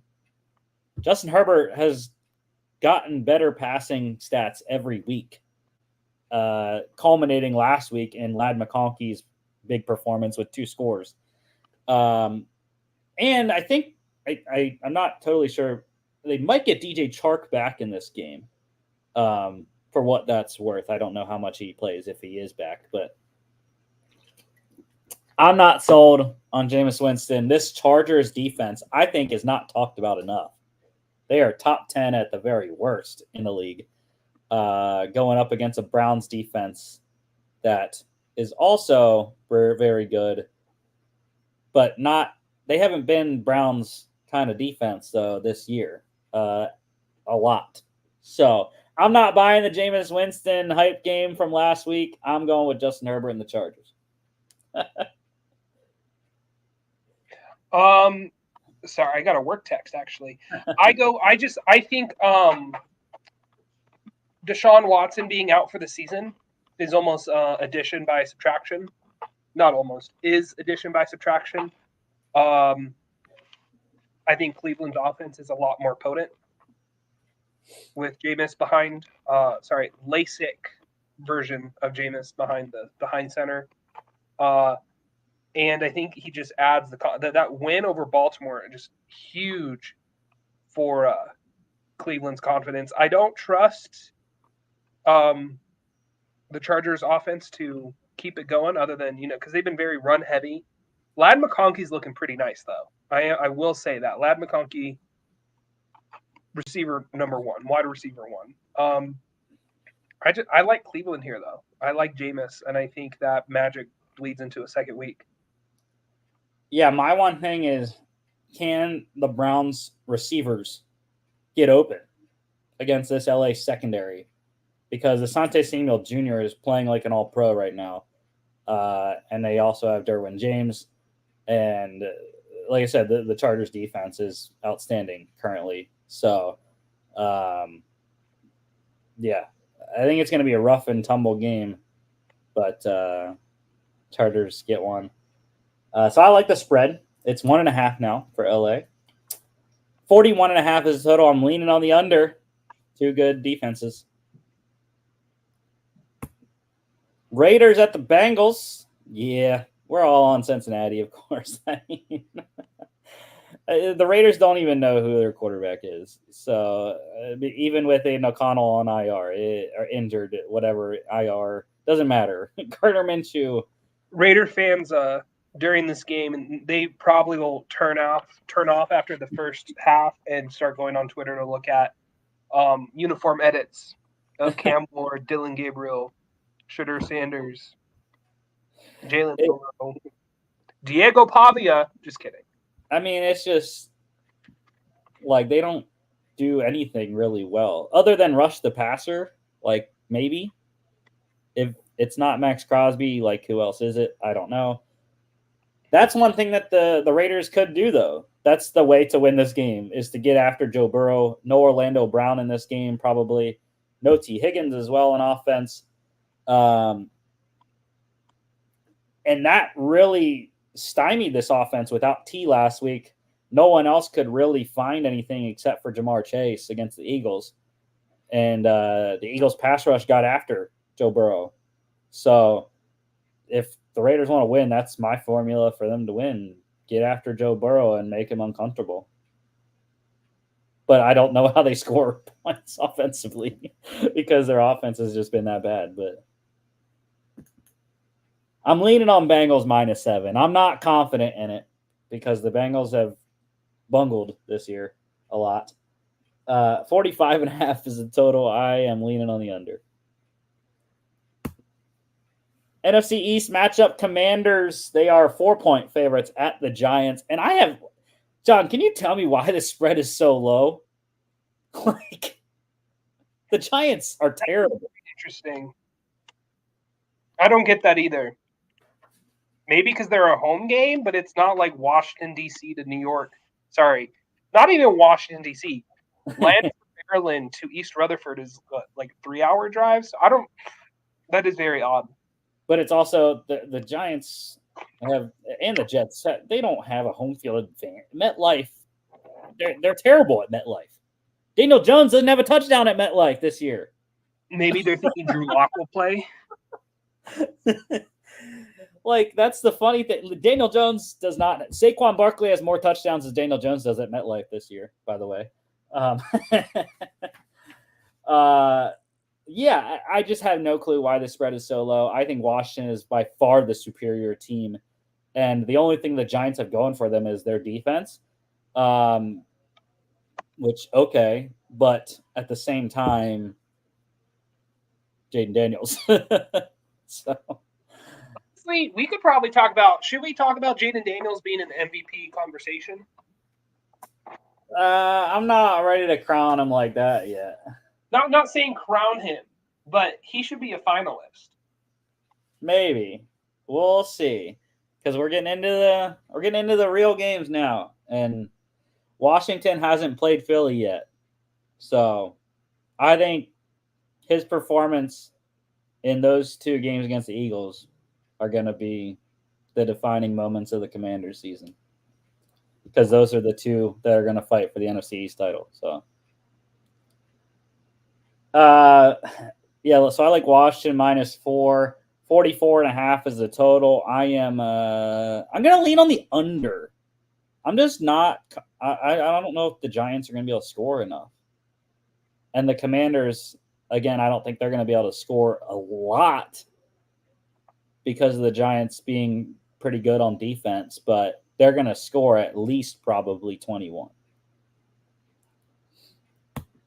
Cowboys at the Falcons. Yeah, we're all in Atlanta. I mean, dude, like, Dallas is they're hurt. And I think Kirk O'Chain is going to have a great game. This Cowboys defense banged up, and I just don't know if they're going to be able to stop this Falcons downfield passing attack. Not only that, Dak Prescott has not looked great. To be fair, who do they have for him other than CD? Mm-hmm. Like, I think this Cowboys season is just a indictment on Jerry Jones' ability as a general manager. Yeah, and I like that matchup. AJ Terrell versus CeeDee Lamb. It's a pretty good one. I think Kyle Pitts might eat in this game. Yeah. I don't think Dallas has anyone in the middle to be able to take him out on the seam. And if you got AJ Terrell, if you have Deron Bland is hurt. Yeah. So between him and Drake London, and then you got Bijan backfield, there's just too many mismatches Atlanta has that Dallas can't, Don't forget Darnell Mooney. He's been balling on my fantasy team. Darnell Mooney, yes. He had a good game in Seattle. But yeah, I mean, even if when Pitts is lined up in line, which I know he doesn't do a ton of, you're probably looking at him against DeMarvion Overshown, which I love. I love DeMarvion Overshown. He was one of my favorite linebackers in that class a couple years ago. But pass coverage wise, he's okay. So I'm gonna take the Falcons here. I'm gonna buy a whole point though. I'm gonna go -2.5. 51.5 is the total. That's a lot of points. But I'm gonna lean on the over. I'm gonna lean on. Let's score some points in that game. That is actually the highest total of the weekend in the NFL. I mean, I could see Atlanta putting up a lot. So Yeah. Patriots at the Titans. John, you're up. am I really alone there? On the Jacoby Brissett hype train. I'm not gonna lie. When I chose Tennessee, I kind of just took a shot in the dark because I don't think either of these teams look great at all. Patriots, what happened to their defense? I don't know. Drake may have some spark, but now he's hurt, so Jacoby Brissett's back in. But it's been the same old story. Like offense on the Patriots offense can't do shit. Their defense is bad compared to last year. Like I don't know. I know they won last week, correct? Yeah, they beat the Jets. They beat the Jets, I guess. Gerard Mayo calling them soft must have worked, but Jacoby Brissett led him to the win. He led him down the field, and Ramondre Stevenson scored the game winner. This is the type of game, and that's why I'm surprised that I'm a lone wolf, because I'm not going to have much analysis here other than both teams are dog poo-poo. I think Mason Rudolph is in line to play, which, again, I think is an upgrade to Will Levis. And I kind of just go with whenever it's a toss-up, when I think both teams are kind of ass, and I'm not impressed by any four. I'm not impressed by Tennessee's offense, nor Okay, let me rephrase. Tennessee has a pretty damn good defense, considering how bad their record is. And so I think their defense is probably the strongest unit between the four major units of these teams. So on-the-spot analysis, that's where I feel comfortable with the Tennessee victory. I agree with you. Titans defense is probably the strongest unit in this game. However, I've been rolling with my mantra all year of the Titans suck, whether it's Will Levis or Mason Rudolph, even though, like you said, Mason Rudolph is the better option. But look, I'm going with the Patriots team that's riding high off the Jets' victory. If they can get Ramondre going like he did against New York last week, I think that's a big benefit. But even if not, Jacoby Brissett played very well down the stretch. And although the Tennessee front is very good, and they do have L'Jarius Sneed back in the back end, I'm not so sold on the other matchups.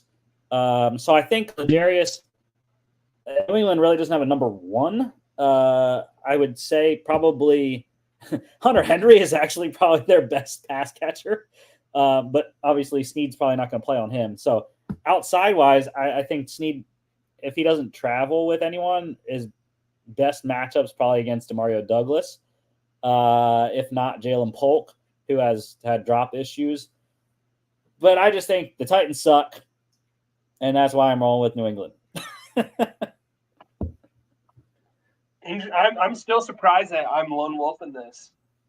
So I like the Patriots. Give me plus 3.5. I am playing the spread. The Titans are favored, huh? 3.5? Yep. 37.5 is the total. That is the lowest of the weekend. Yeah, probably take the under on that. Under? Okay. All right. 4:05 slate here. Let's start off with the Jags at the Eagles. Birds getting 7.5 at home. I like it. Give me the Eagles spread. No. You know what happened last time the Jaguars came to Philadelphia? Probably wasn't pretty. Yeah, I don't think Jacksonville 8 times. I don't think Jacksonville's a fighting shot here. I'm going to buy the half point to 7, just so it's a nice even touchdown plus extra point. But yeah, I mean, the Eagles are rolling right now. They have this offense going. Saquon running the ball. A.J. Brown, Devontae Smith had a great game last week against Cincinnati. And the defense, the Young Bucks are stepping up. Cooper DeJean has been playing outstanding in the nickel. And Quinion Mitchell has had his moments of issues outside. But otherwise, I mean, he is right in the thick of the Defensive Rookie of the Year standings, odds-wise. I think he's 4th right now, which is great. And the pass rush, has been getting home the last couple of games against the Giants and the Bengals. Jags just traded Cam Robinson, so it's going to be Walker Little, I think, at left tackle. I love the Eagles. And Doug Peterson stays in Philadelphia. He stays after the game.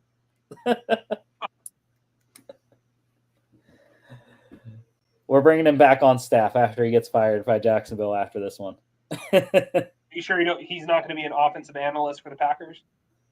No, he's not. He's not. He's gonna stay in Philadelphia, where he's loved, where he has a statue. Total is 45.5. I am gonna lean on the under. I'm not trusting Jacksonville to score enough to get this over. Let's go Bears at the Cardinals. Second split of the weekend slate. You and Jimmy together on Chicago. Cardinals 2-point favorites now at home. Logan and I are on Arizona.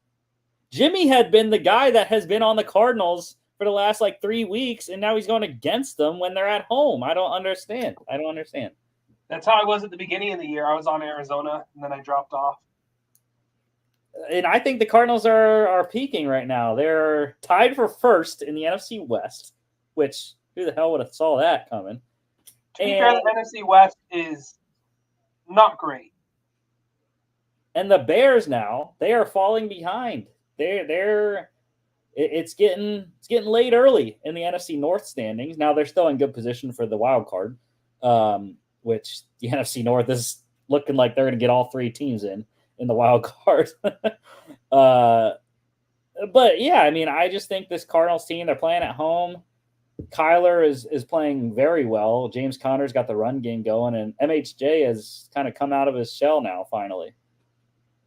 You know why I went? Because this is a very fun matchup, I think, across the board. I went Chicago just based off of how heartbreaking that loss to Washington was. And I think that the way they lost that game might give them the extra juice to take them over Arizona. Kyler Murray is playing outstanding ball right now. I think he's still very underrated by the national media. But I just like Chicago here. This is a very fun game. I think this is at the same time as the Seahawks game, isn't it? No, the Seahawks play at 4:25. What time is this? It's at 4:05. It's at 4:05. It's the same time. So I might have to do a dual box on this one. But that's really the only reason I gave Chicago the nod. Yeah, I cannot in good conscience pick the Bears after what they did. They did me dirty last week. So yeah, it's also one of the factors why I'm not picking the Bears, because I wanted them kicked out of the NFL for their loss last week. Total's 44.5. That's a tough one. I don't really know. I don't really have a gauge on this game in terms of points. What do you think? It's just so hard to tell because Caleb's been kind of streaky. And then Kyler Murray's a little more consistent, but that Bears defense is really solid. So you said it was 44 was the spread? Yeah, 44.5, yeah. I might take the over because that's 22-23. Yeah. And this feels like one of those 24-21, 27-24 games. You know what I mean? So I feel like just statistically over would be more likely. Chad Ryland walks it off again. It might be that. It might be 25-22, 25-23, something like that. All right, Lions at the Packers. You, sir. Wow. Also, okay. In Green Bay, the Packers. Logan is picking against his own team. Surprised. This is assuming Jordan Love plays. Though, even if it's Malik Willis, that coaching staff knows what they're doing because he's looked well even in his time. I think the Packers are – oh, this is such a good week of football, dude. I'm so excited. I think Lambeau Field is one of the best home field advantages in the league. And Detroit is ridiculous on both sides of the ball. They just move guys. But the Packers are no slouch.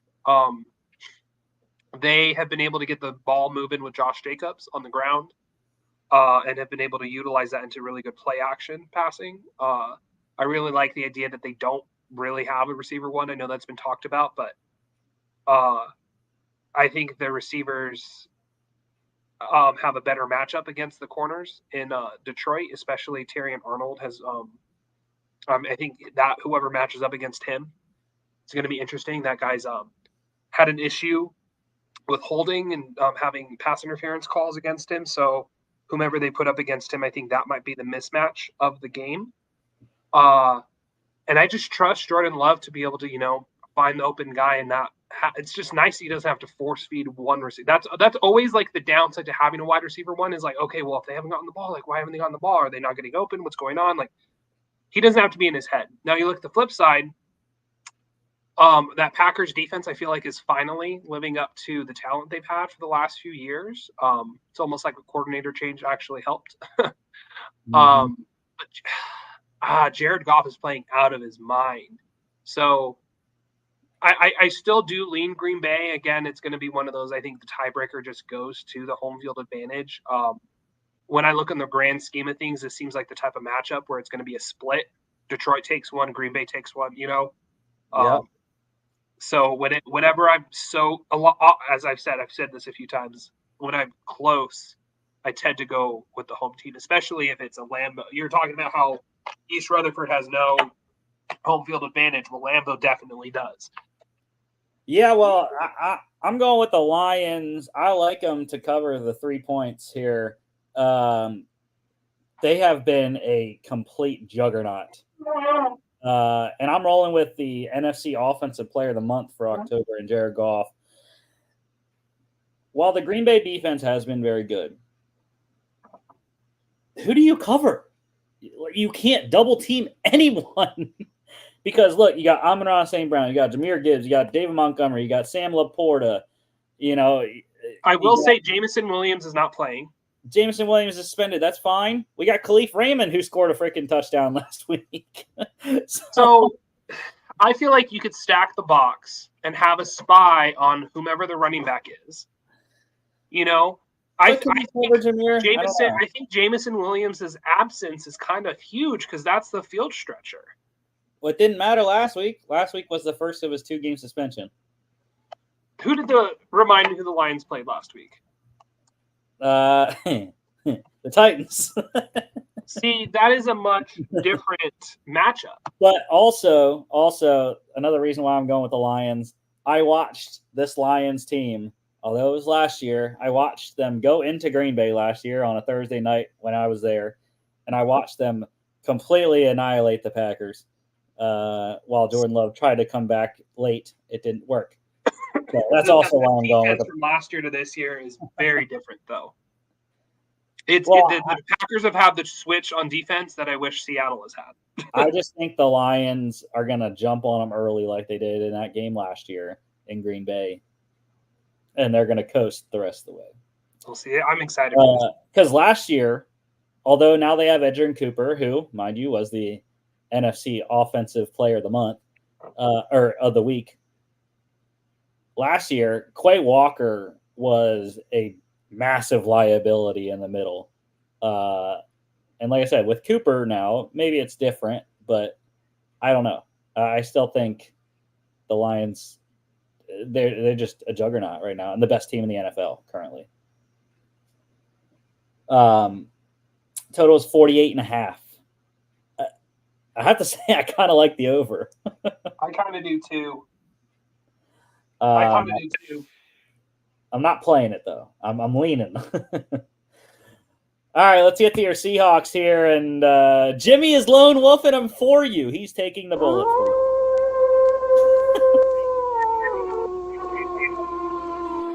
you. It's down to 1 now. Maybe the Puka news swayed the. I was going to say probably the Puka news. Honestly, had Puka for sure not played, I may have swapped over to Seattle, but I think I just had a sour taste in my mouth. I felt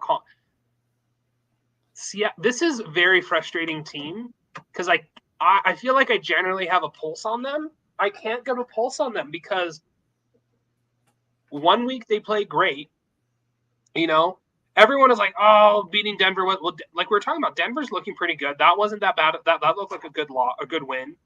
That win over the Falcons was dang impressive as well.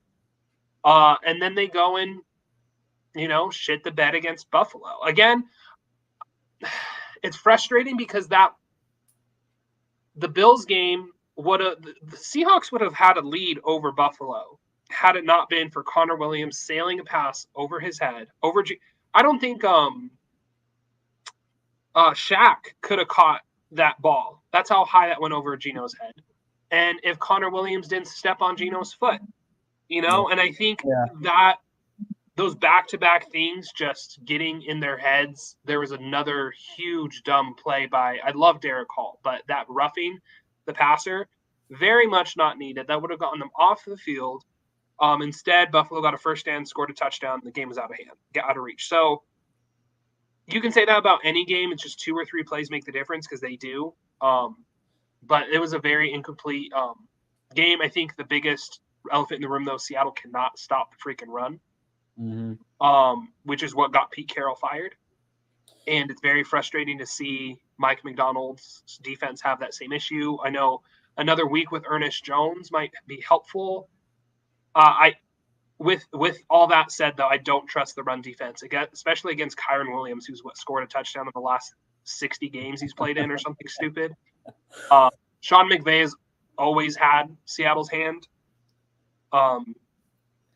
So I appreciate Jimmy's optimism. Maybe part of me is hoping that rooting against them will let them win, but I can't see it. I don't know exactly if this is a vibes pick for Jimmy, but we do have the first vibes alert of the year because I finally had the sound for it. Yeah, there you go. There's the first vibes alert for Jimmy. Again, I don't know. That's not confirmed, but if Seattle can play like they did against Atlanta, they could win. But I don't trust that they can. Yeah, I agree. Kyron Williams is a big part of this game. Ernest Jones, dude, I mean, I don't – he had 15 tackles, 7 of them solos last week. I mean, if you're saying another week Ernest Jones, he gets better, I mean, he's going to have 25 tackles in this game. One more thing. I know I talk a lot about Seattle, but the reason Seattle was able to take over against Atlanta was that the offense was rolling. The offense was humming. And so when Seattle had their foot on the gas, you know what that takes out? That takes out the running game for the other team. So Seattle can get their shit together and string up a quick start on offense and try and take Kyron Williams out of the play calling, then that could help. But yeah, and I think the Rams are one of the, if not the sneakiest teams coming up down the stretch here in the second half of the season, just because this is when it happens every year. The Rams get hot right around the halfway point, and they make the playoffs somehow. I would not be shocked. DK is hurt. Noah Fant is hurt. Right, DK missing that. We saw how badly that affected the offense for Geno last week. It's a big loss. So. I like the Rams money line. I'm not taking the -1. I like just straight up money line. Total is 48.5. I'm leaning on the under. It's a very close play though. Very close. I think the under should hit in this game. I'd go over that. 48.5. That's a lot of points in the NFL. I know. I don't trust Seattle's defense. I think that they would at least give up 20-some points. But I think also the under hits because the Rams are going to be running the ball in the second half, killing clock. I don't know. I do think that this is a close enough game that there's still going to be a lot more passing involved on both sides, but DK being out really hurts. All right, Sunday Night Football. Look at Jimmy going against his team. Everyone's picking against their team this week. I don't know why he's picking the Colts. It's the Joe Flacco. It is 5.5 for Minnesota.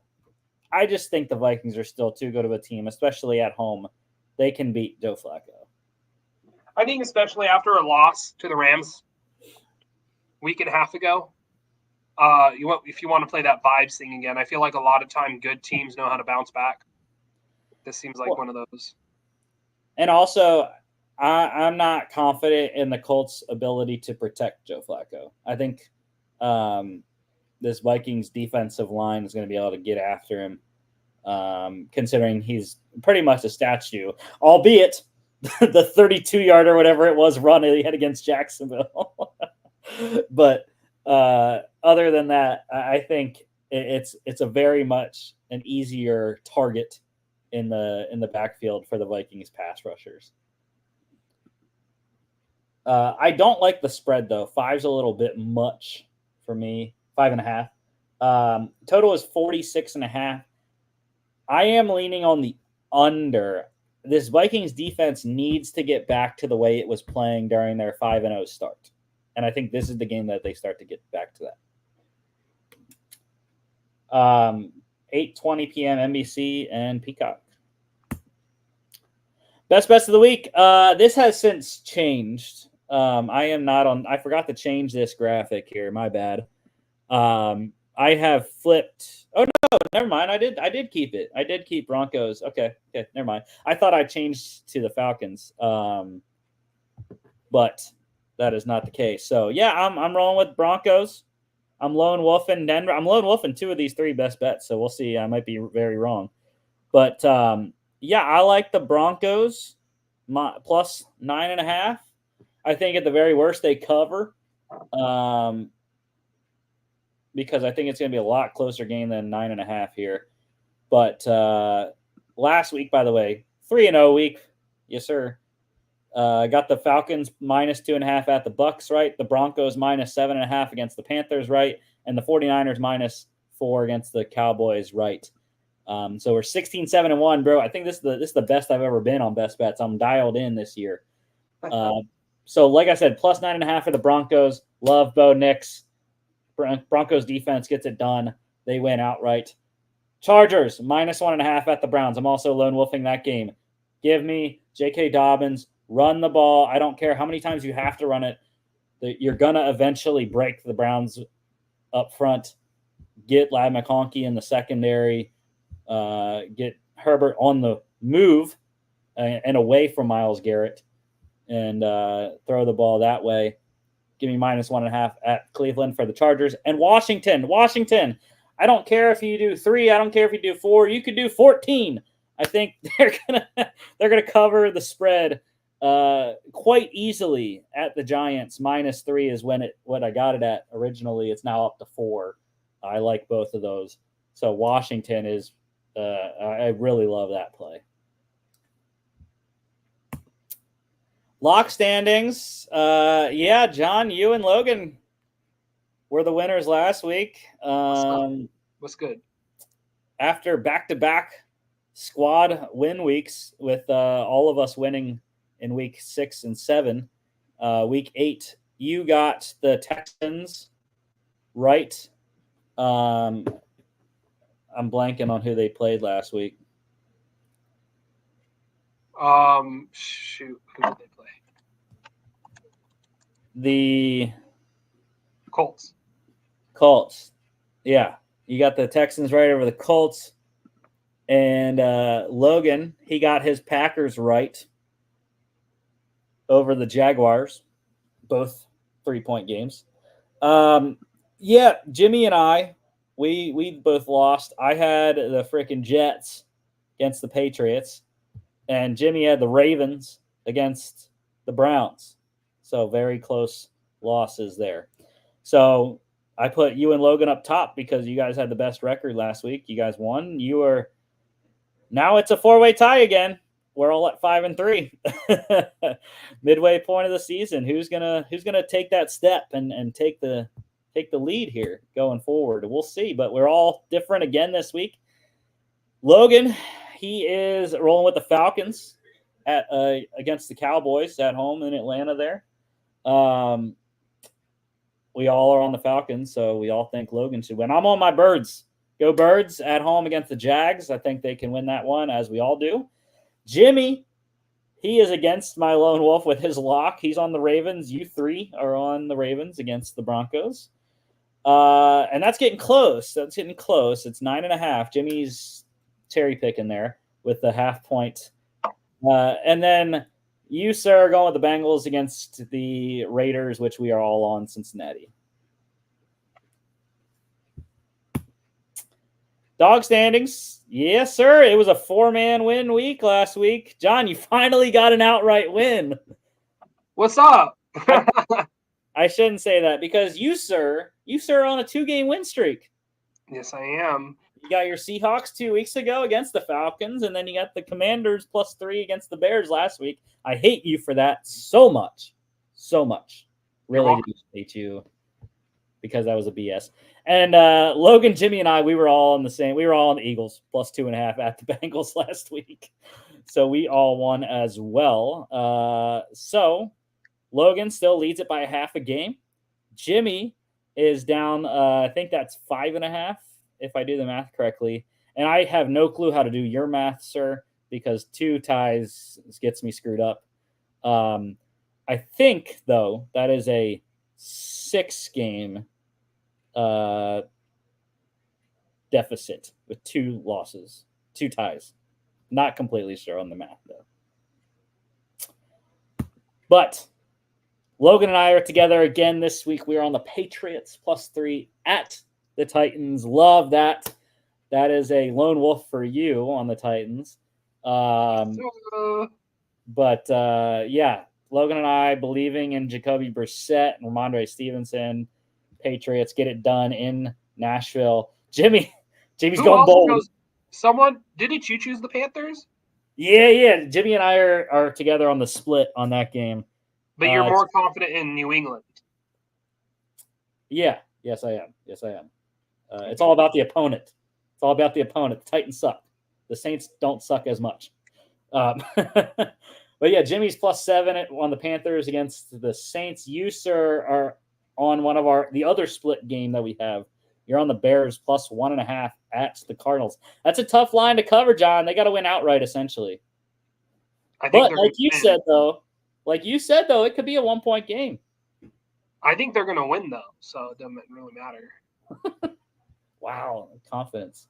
Yeah, you know what? Watch it be. It's going to be like 30-20. Actually, what did I say? I sent you my score prediction too. I don't even know. My little book's in the other room. You had Chicago 24-14. So I did have a 10-point game. There you go. All those score predictions are just vibes. Too bad you're going to lose. Every now and then, they'll be right on. Too bad you are going to lose, sir. And that is the show for today. Thank you all for watching.